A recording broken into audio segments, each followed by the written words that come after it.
Yeah, it is. What's up, guys? It's Jake from Prism Supply. Today we're gonna walk you around a 1974 Ironhead that we picked up. We picked this bike up out of Georgia, right outside Atlanta. I think it had been there for the past 20 years or so. The bike was originally built in California. The license plate on the back, last year registration, I believe is 1977.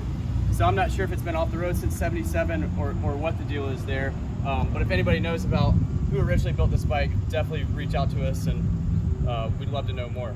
This is the last year with foot shift on the right side and brake on the left side. They switched that in 1975. This is just a Survivor period correct chopper.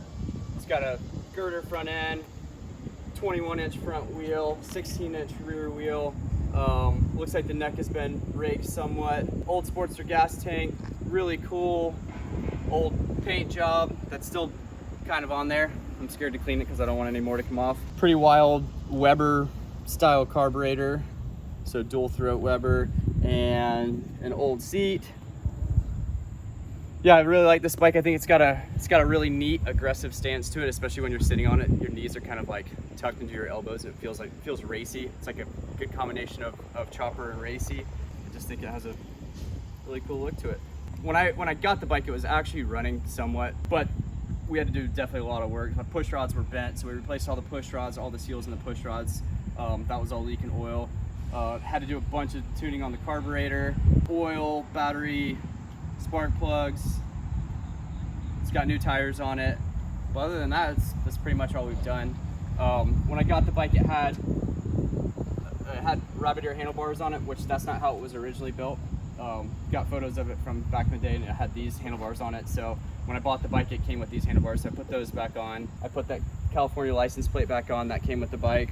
A couple other things we had to do were clean the gas tank out, flush all the old rust and stuff out of that. So we flushed that out, and while we were at it, I realized that the original Petcock was bad. So luckily we make these Prism Petcocks, so I put one of those on there, and it's clean and minimalistic, so I felt like it flowed properly. And then same with this fuel line that we sell. And then also there was some wiring that was not hooked up at all.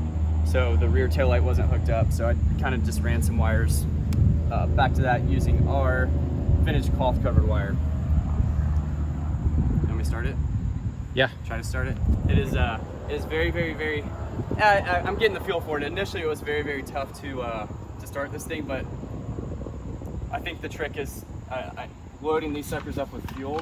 So what I do is I cover each velocity stack individually until there's basically fuel dripping out, and then key on and go for it.